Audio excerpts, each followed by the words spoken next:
संतोषी माता की व्रत कथा। बहुत समय पहले की बात है। एक बुढ़िया के 7 पुत्र थे। उनमें से 6 कमाते थे और एक निकम्मा था। बुढ़िया अपने 6 बेटों को प्रेम से खाना खिलाती और 7वें बेटे को बाद में उनकी थाली की बची हुई जूठन खिला दिया करती। 7वें बेटे की पत्नी ने एक दिन अनजाने में देख लिया कि उसके पति को उसकी माँ उसके बड़े भाइयों की जूठन खिलाती है, तो उसे बहुत बुरा लगा। तो बहू ने जूठा खाना खिलाने की बात अपने पति को बताई, तो उसे अपनी माँ के इस व्यवहार का उसको यकीन नहीं हुआ। तो अगले दिन वह एक पतली चादर ओढ़कर वहीं लेट गया और देखने लगा। स्वयं सच्चाई देख उसे बहुत बुरा लगा। उसने उसी क्षण दूसरे राज्य जाने का निश्चय किया। जब वह जाने लगा तो पत्नी ने उसकी निशानी मांगी। पत्नी को अंगूठी देकर वह चल पड़ा।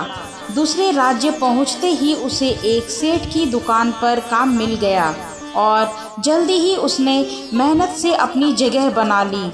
इधर बेटे के घर से चले जाने पर सास ससुर बहू पर अत्याचार करने लगे।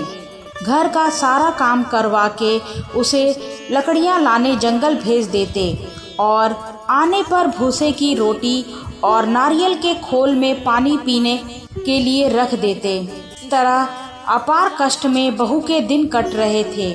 एक दिन लकड़ियां लाते समय रास्ते में उसने कुछ महिलाओं को संतोषी माता की पूजा करते देखा और पूजा देखकर पूजा विधि पूछी। सुने अनुसार बहू ने भी कुछ लकड़ियां बेच दी और 1.25 रुपए का गुड़ चना लेकर संतोषी माता के मंदिर में जाकर संकल्प लिया। 2 शुक्रवार बीतते ही उसके पति का पता और पैसे दोनों आ गए। बहू ने मंदिर जाकर माता से फरियाद की कि उसके पति को वापस ला दे, उसको वरदान दे। माता संतोषी ने स्वप्न में बेटे को दर्शन दिए और बहू का दुखड़ा सुनाया। इसके साथ ही उसके काम को पूरा कर घर जाने का संकल्प कराया। माता के आशीर्वाद से दूसरे ही दिन बेटे का सब लेन देन का काम काज निपट गया और वह कपड़ा गहना लेकर चल पड़ा। वहाँ बहू रोज लकड़ियाँ बीनकर माता जी के मंदिर में दर्शन कर अपने सुख दुख कहा करती थी। एक दिन माता ने उसे ज्ञान दिया कि आज तेरा पति लौटने वाला है, तू नदी किनारे थोड़ी लकड़ियां रख दे और देर से घर जाकर आंगन से ही आवाज़ लगाना कि सासू माँ लकड़ियां ले लो और भूसे की रोटी दे दो, नारियल के खोल में पानी दे दो। बहू ने ऐसा ही किया। उसने नदी किनारे जो लकड़ियां रखी थी उसे देख बेटे को भूख लगी और वह रोटी बना खाकर घर चला।